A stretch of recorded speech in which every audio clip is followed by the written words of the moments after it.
한 목소리로 고백하겠습니다. 오늘 준비한 믿음 하나님이 알아주십니다. 오늘 준비한 믿음 하나님이 알아주시나.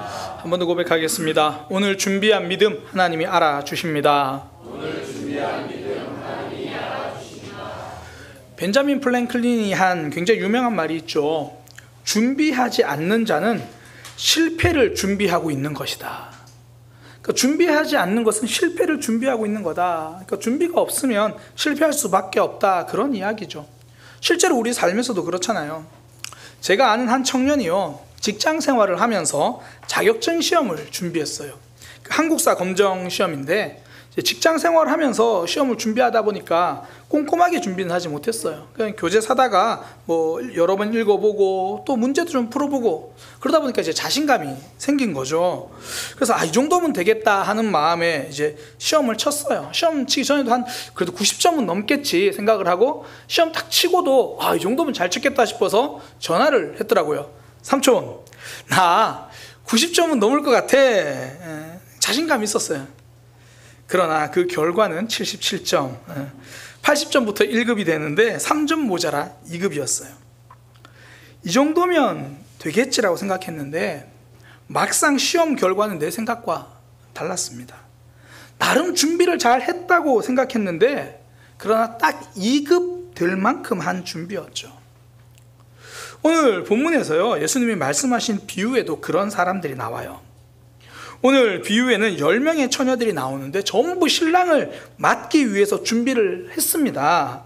5명은 등을 준비하고 등과 함께 기름도 준비했어요. 여기 이 등에 있는 기름 떨어지면 채워 넣어야겠다, 기름까지 준비했습니다. 또 다른 5명은 등은 준비했는데 여유분의 기름은 준비하지 않았대요. 왜냐하면 이 정도면 될 거라 생각을 했거든요. 내가 생각하기에 신랑이 그렇게 늦게는 안 올 거니까 이 정도면 되겠다. 막상 뚜껑을 열어보니까 그날에 신랑은 내 생각보다 늦게 온 거예요. 결국 등이 꺼질 것 같으니까 부족한 기름 사러 갔는데 그 사이에 신랑이 온 겁니다. 결국 혼인잔치에 들어가지 못하고 문이 닫혔대요. 그래서 안타까운 마음에, 답답한 마음에 주님, 우리에게도 문 열어주세요 외쳤는데 들려오는 대답이 나는 너희를 알지 못한다. 나는 너희를 알지 못한다. 나는 이 정도면 될 줄 알았어요. 그러나 마지막을 준비할 수 있는 믿음이 아니었다라고 이야기합니다. 내가 안다고 생각했던 하나님, 그날의 나를 모른다고 하십니다. 그리고 예수님은 이 비유의 결론을 이렇게 맺으세요. 깨어있으라. 너희는 그날과 그때를 알지 못한다. 그러니까 마지막 때를 위해서 오늘 잘 준비한 믿음이 되라는 그런 말씀이죠. 어리석은 5처녀, 내 생각에는 그래도 등에도 좀 기름 있으니까 이 정도면 될 것 같다. 근데 그날 그때가 되니까 내 생각과 달라요. 믿음 생활은요, 내 감으로 하는 게 아닙니다. 말씀 안에서 거듭남으로 하는 거예요. 신앙은 내가 기준이 아닙니다. 내가 생각하기에 이 정도면 괜찮겠지. 그래도 나 교회는 다니고 있는데, 그래도 나 봉사하는데, 오늘 내가 김장 얼마나 맛있게 할 건데. 그런데 하나님의 기준과는 다를 수 있다는 거예요. 마태복음 7장에도 이런 비슷한 이야기가 나오죠. 7장 22절 23절, 그날에 많은 사람들이 이르되 나더러 주여 주여, 우리가 주의 이름으로 선지자 노릇도 했습니다. 우리가 주의 이름으로 귀신도 쫓았습니다. 우리가 주의 이름으로 많은 권능도 행했습니다. 그때 내가 너희에게 밝히 말하노니 내가 너희를 도무지 알지 못하노라. 불법을 행하는 자들아, 내게서 떠나가라. 나는 이 정도면 될 줄 알았어요. 그런데 하나님 보시기에 그 기준은 달랐다는 거예요. 나는 잘 준비했다고 생각하는 것, 그것만으로 충분하지 않았습니다. 하나님이 말씀하시는 그 믿음의 준비가 필요하다는 거죠. 이런 종말의 때, 마지막에 대한 말씀을 들으면요, 사실 늘 마음이 어려워요. 나도 이 10명 중에 하나인데 과연 내가 어느 쪽 다섯일까? 나는 과연 믿음의 준비를 잘 하고 있는가? 오늘 예수님의 비유에 등장하는 인물을 통해서 그러면 우리가 준비해야 될 믿음은 어떤 믿음인가? 그걸 함께 살펴보려고 해요. 먼저는요, 등만 준비하는 믿음이 아니라 그릇에 기름까지 준비하는 믿음입니다. 그러니까 신랑을 만나기 위해서 번거로움, 어려움 감당하는 삶이죠. 반면에 어리석다고 말하는 사람들 등만 준비했어요. 별도의 기름을 준비하지 않아요. 등 들고 있는데 거기다가 본문에 보니까 기름을 그릇에 담아서 그것까지 들고 가려니 번거롭죠. 아유, 내 생각에는 이 정도면 될 거야. 아우, 그냥 이거 하나 들고 가지 뭐. 나는 이 정도면 될 거라 생각하고 그냥 편하게 준비했는데, 내 편하게 갈 수 있는 모양으로 준비했는데 그게 아니더라는 거예요. 이 모습을 보면서 좁은 길에 대한 이야기가 생각나더라고요. 마태복음 7장 13절, 좁은 문으로 들어가라. 멸망으로 인도하는 그 문은 크고 넓고 그리로 들어간 자는 많은데 정작 생명으로 인도하는 길은 좁고 길이 협착하고 험하고 불편하고, 꼭 이렇게까지 해야 되나? 그런 길이더라는 거예요. 생명으로 가는 길, 편한 길이 아니라 좁고 험한 길. 내가 보기에 이 길이 그래도 이 방법이 좀 나아 보이고 편해 보이는데 그런 길 아니다라는 거예요. 통에다가 기름까지 더 담아서 등 들고 기름 들고 더 불편하고 힘든 길일 수 있다라는 겁니다. 뒤집어 생각하면요, 지금 내가 하고 있는 믿음 생활 불편하고 힘들 때 있죠. 번거롭게 양손 무겁게 지칠 만큼 감당하고 있을 때가 있잖아요. 마냥 힘든 일인 줄 알았는데 그게 하나님 나라를 향한 그 믿음을 준비하는 삶이었다는 거죠. 신앙생활 우리가 늘 뜨겁고 감격과 감사로 하면 좋겠는데 때로는 힘들고 버겁게 견뎌오는 시간일 때도 있잖아요. 굳이 이렇게까지 해야 하나 그런 생각 들 때도 있죠.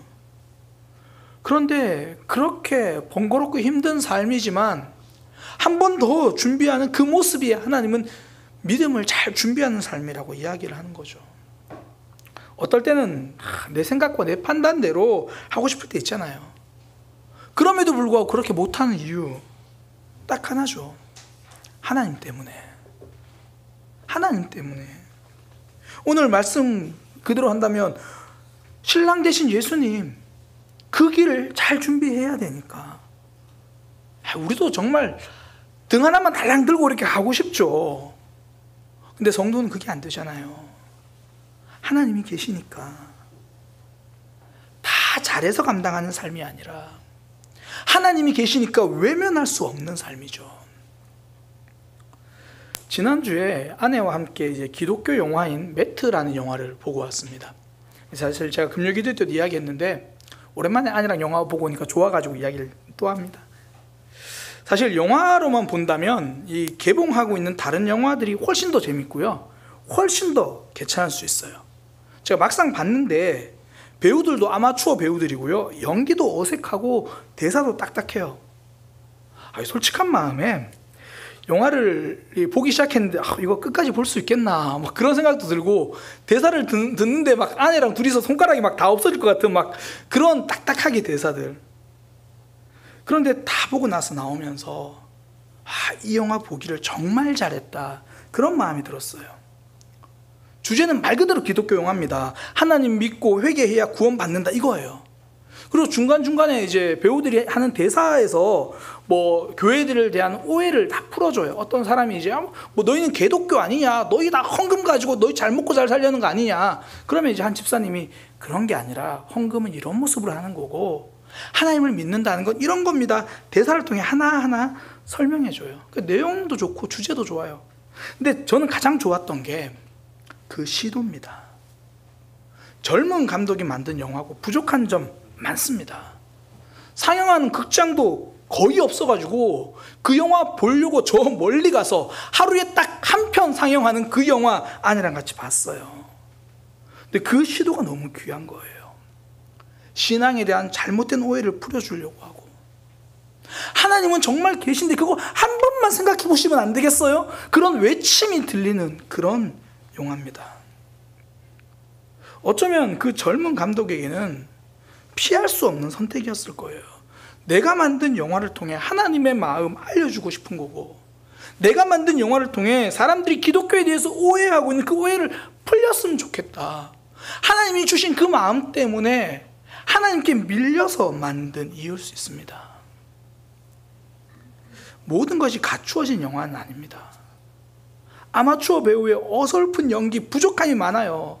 정말 앉아준다는 마음으로 사실 처음엔 앉아 있었어요. 그러나 다 보고 나서 느낀 거, 꼭 시도되어야만 했던 영화고요, 격려받아야 마땅한 영화입니다. 다 잘해서 감당하는 삶이 아닙니다. 하나님 때문에 힘들지만 가는 길이고 감당하는 삶입니다. 지금도 하나님 앞에 힘들게 아멘 하시는 분들 계시잖아요.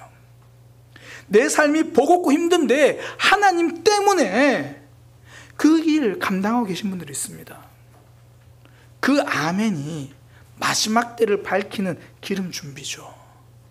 그렇게 감당한 믿음을 하나님이 알아봐 주신다는 거예요. 오늘 본문에 보면 정말 재밌는 구절이 있는데요, 5절입니다. 이렇게 되어 있어요. 신랑이 더디 옴으로 다 졸며 잘세. 그러니까 내가 생각했던 시간보다 신랑이 늦게 오는 거예요. 그러니까 전부 다 잔대요. 그러니까 슬기로운 사람이라고 잠 안 자고 그런 게 아니래요. 저는 이 부분이 참 위로가 됐어요. 제 모습을 보면 그렇거든요. 늘 하나님께 민감한 신앙, 그렇지 않아요. 막 자발적으로 기도하는 신앙, 그것도 아닐 때가 많습니다. 우리의 삶도요, 신앙생활 늘 뜨겁게 하지 못하잖아요. 그런데 잘 때 자더라도 기름을 준비해 놓으니까 신랑이 늦게 와도 안전한 거죠. 어떨 때는 감격으로 신앙생활 하기보다 사명 때문에 주어진 거니까 하는 일도 있잖아요. 이번에 이제 훈련학교를 12주를 했습니다. 제가 우리 교회에 와서 한 훈련학교 중에 제일 길었어요. 훈련학교 한 분들이 전부 힘들어했습니다. 전부라고 하면 저도 포함됩니다. 어떤 분이 그러더라고요. 목사님이 힘들어하시니 참 위로가 됩니다. 왜 이렇게 긴지, 제가 한 8주 정도 되니까 저도 이거 중간에 끊어야 되나 힘들었어요. 근데 많은 분들이 하는 고백이 뭐냐면, 정말 숙제처럼 할 때가 훨씬 많았는데 그 덕분에 매일 묵상하는 시간을 가졌습니다. 숙제처럼 할 때가 더 많았지만 그 덕분에 하나님에 대해서 알게 되고 신앙생활에 대해서 알게 되었습니다. 힘들고 번거롭긴 합니다. 그러나 그렇게 내가 지킨 자리가 내 믿음을 단단하게 만드는 거죠. 예배가 그렇잖아요. 막 우리가 주일 아침 되면 오늘 예배한다 이럴 때도 있지만, 토요일 저녁 되면 내일도 예배한다 이럴 때도 있잖아요. 그러나 그렇게 감당하고 그렇게 견딘 자리가, 세상은 왜 그렇게 사냐고 미련하다고 말하지만 성경은 그런 이들이야말로 슬기로운 사람이라고 말합니다. 마지막 때를 잘 준비하는 믿음은요, 등만 달랑 준비하는 삶이 아니라 그릇에 기름까지 담아 준비하는 삶, 하나님 나라를 위해 예수님 기다리며 번거로움, 어려움 감당하는 삶입니다. 내가 감당하는 믿음 생활이 버겁고 힘들지만 하나님, 내가 이 삶을 통해 하나님 나라를 기대합니다. 내가 이 삶을 통해 예수님이 오시는 그날까지 주님 앞에 섭니다. 하나님 나라를 준비하는 삶, 그 믿음이죠. 두 번째, 마지막 때를 준비하는 믿음, 하나님과 교제하는 믿음입니다.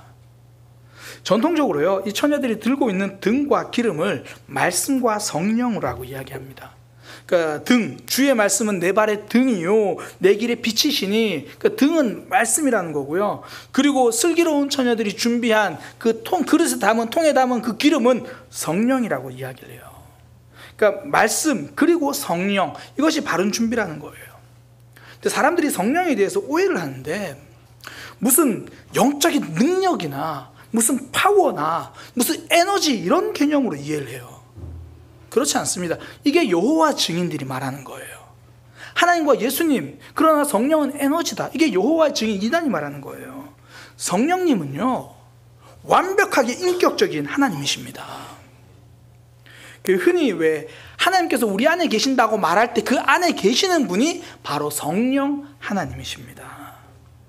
그러니 성령 충만하다는 거, 무슨 에너지가 가득 차고 뭔가 막 방언하고 뭔가 막 병 고치고 막 이런 거예요. 이런 것만 충만이 아니라 내가 하나님과 온전히 인격적으로 교제하는 것, 그분과 친밀한 관계 속에 거하는 것, 이것이 성령 충만입니다. 이게 없으면요 성경을 읽어도 오해해요. 성경을 해석할 때도 성령님께서 알려주셔야 되거든요. 뭐 신학적인 용어로 조명, 성령 그 말씀을 이야기해 주셔야 돼요. 그렇지 않으면 열심히 읽었는데 다르게 이해해요.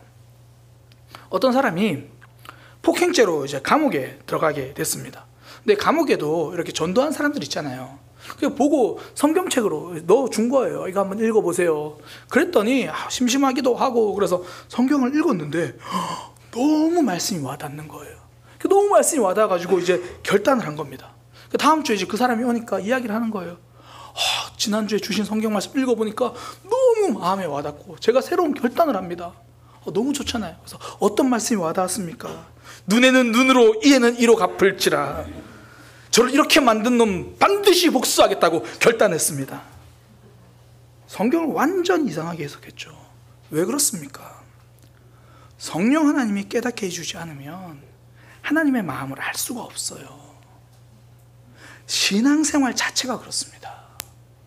성령 하나님과 교제 없이 하는 신앙생활 제대로 될 수가 없죠. 반짝하는 신앙생활이라면 성령 하나님과 교제함 없이도 흉내는 낼 수 있고 구색은 맞출 수 있습니다. 그러나 믿음 생활은요 한번 반짝하는 일회용이 아니거든요. 성령 하나님과 교제 없이는 이어갈 수가 없어요. 사업과 사역의 차이가 이거예요. 성령 하나님과 소통하면서 하는 게 사역입니다. 그것 없이 내 계획, 내 뜻대로 하면 그건 사업이에요. 저도 이제 가끔씩 이제 신앙생활 안 하는 친척들을 만날 때가 있어요. 그 이제 저희 외삼촌 중에 한 분이 굉장히 말씀을 재밌게 하는 분이 있는데, 보면 인사를 거의 그렇게 하세요. 박 목사님, 목회 사업은 잘 돼가? 목회 사업은 잘 돼가? 그러니까 농담으로 한 인사일 수도 있고, 아니면 그 뭐 기독교적 용어를 잘 몰라서 하는 표현일 수도 있겠지만, 가볍게 들을 수 없는 이야기예요. 하나님과 소통 없이 목회하면 그건 목회도 사업입니다. 사실 그건 목회만 그런 게 아니에요. 예수님 오신 이후에 성직자라는 개념이 없어졌습니다. 더 정확히 말하면 목회자만 성직자가 아니라 하나님을 믿는 모든 사람들이 성직자입니다. 베드로전서 2장 9절에 너희는 택하신 족속이요 왕같은 제사장들이요 거룩한 나라요 그의 소유된 백성이니. 그러니까 목회자만 성직자가 아니라 하나님을 믿는 모든 이들이 다 성직자예요. 그러니 성도들이 하는 모든 일이 사역입니다. 지금 내가 회사에서 기름칠을 하고 있는 거, 컴퓨터 앞에 앉아서 작업하고 있어도 그 모든 순간이 사역이 될 수 있다는 거예요. 사명이 될 수 있다는 거예요. 근데 그때도 내 생각, 내 계획, 내 방법, 내 목적으로 하면 그건 사역이 아니라 사업입니다. 반대로 한 가지 일을 해도요, 하나님과 대화하고 하나님께 질문하고 성령 하나님과 교제하면서 하면 당근 거래를 해도 그게 사역이 돼요. 얼마 전에 이제 전신금 목사님 가정이 이사를 이제 해서 아내와 제가 다녀온 적이 있어요. 갔더니 거실에요, 정말 좋은 물소 천연 가죽으로 된 소파가 있고요. 식탁에 가니까 대리석으로 된, 진짜 대리석 식탁이 있는 거예요. 그 목사님이 자랑을 하시더라고요. 이거 다 당근 무료 나눔으로 받아왔습니다. 이제 이사하는 그날 하시는 말씀이 강남 쪽에는 이런 게 무료 나눔으로 줍니다. 그래서 그걸 이제 받아 오시면서 막 자랑을 하시는 거예요. 이사하는 당일날 이제 트럭 한 대를 빌려가지고 미리 이제 무료 나눔 신청해 놓은 걸 다 이렇게 받아서 오신 겁니다. 그 중에 세탁기에 대한 일화를 이야기해 주시는데요. 이제 다른 물건 탁자를 받으러 갔는데 그때 다른 한 분도 이 세탁기를 받으러 오셨다는 거예요. 그런데 그분이 가져온 게 작은 승용차여서 그 세탁기가 안 실리는 거예요. 그래서 목사님이 보니까 이게 좀 마음이 그래서 트럭이니까 그 어디로까지 가시면 돼요? 그러니까 대충 들으니까 가는 방향인 거죠. 그래서 제가 이 세탁기 실어 드리겠습니다 하고 실었어요. 자, 그러면 정확히 어디라고요? 들었는데 정반대인 거예요. 이거 어떻게 해야 되나 그러다가 그래도 저분 어떻게 가나 그래서 좀 돌아서 가지 뭐 그래서 갖다 드리고 가려고 하는데 그분이 잠시만요. 저희가 사실 좀 공간이 좁아서 기존에 있던 세탁기를 빼고 이걸 넣으려고 한 건데 기존에 있는 20kg 용량의 드럼 세탁기를 가져가세요. 거의 새 거를 이제 가지고 오신 거예요. 내 삶도 바쁘고 힘들어요. 그러나 하나님이 주신 마음 따라 걸어가니까 그 모든 과정에 하나님을 경험하는 시간이 되고 신앙생활이 되는 거예요. 하나님, 제가 파는 이 중고 노트북이 꼭 필요한 사람이 가져갈 수 있게 해주세요. 이 중고 노트북이 그 사람 인생에 새로운 디딤돌이 되게 해주세요. 하나님 뭐라고요? 너무 비싸다고요? 그 하나님 시세를 몰라서 그래요. 작은 일 하나에도 하나님과 교제하고 대화하면서 하면 그것이 바로 성령 충만이고 그것이 하나님이 기뻐하시는 믿음 생활입니다. 믿음은 사업이 아니라 사역입니다. 성령 하나님과 교제하는 시간이에요. 하나님의 일을 하면서 번아웃 되고 계십니까? 하나님과 교제가 없어서 그럴 수 있습니다. 하나님과 교제하는 밀도보다 내가 하는 일이 많으면 결국 무너져요. 빌 하이빌스 목사님이 쓰신 책 제목 자체가 명언이에요. 그냥 너무 바빠서 기도합니다. 너무 바빠서 내가 감당해야 할 일이 많으니까 기도하지 않으면 안 되겠다라는 거예요. 기도 없이 하나님과 교제 없이 그 일을 감당하지 못한다라는 이야기죠. 어리석은 다섯 처녀, 등은 준비했지만 여분의 기름까지는 준비하지 못했습니다. 하나님과 교제가 없는, 성령 하나님 없는 고갈된 믿음이에요. 그러니 마지막 순간에 그 자리를 지키지 못합니다. 우리의 믿음 생활도 그래요. 하나님과 교제 없이는 내 믿음의 자리를 지키지 못합니다. 오늘 이제 교회 사무처리회가 있는 날이잖아요. 한 해를 돌아보고 또 한 해를 준비하는 시간입니다. 대부분 사실 재정에 대한 재정에 대한 이야기예요. 그런데 우리 각자가 한 해를 돌아보며 확인하고 점검해야 할 자신만의 사무처리회는요, 하나님과의 교제예요. 이건 숫자로 나타나지도 않고요, 다른 누구에게 보여줄 것도 아닙니다. 그러나 결코 그냥 넘어갈 수 없는 정말 중요하게 점검해야 할 부분이죠. 올 한 해 나는 하나님과 어떤 믿음의 교제가 있었는가? 내년 한 해 나는 어떻게 성령 하나님과 교제하는 삶이 될 것인가? 그것이 바로 기름을 준비하는 삶입니다. 올 한 해 사람과의 관계 정말 중요하죠. 내가 해야 할 일 어느 것 하나 중요하지 않은 게 없습니다. 그러나 성도는 그 무엇보다 중요한 것, 하나님과의 교제를 붙들고 살아가는 거예요. 오늘 본문은 하나님 나라 비유 중에 특히 마지막 때에 대한 비유예요.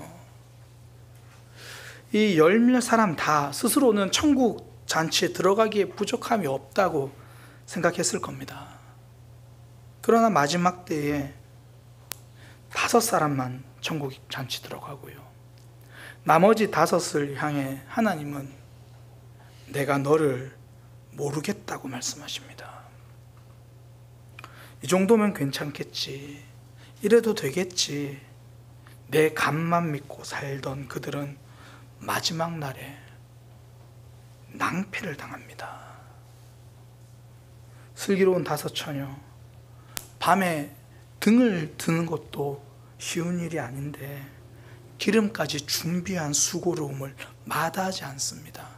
신랑을 제대로 기다리고 싶어서, 신랑 오는 시간 놓치기 싫어서, 내 생각과 다를지 몰라서 할 수 있는 한 그 수고로움을 감당하는 믿음, 하나님 나라를 준비하는 믿음입니다.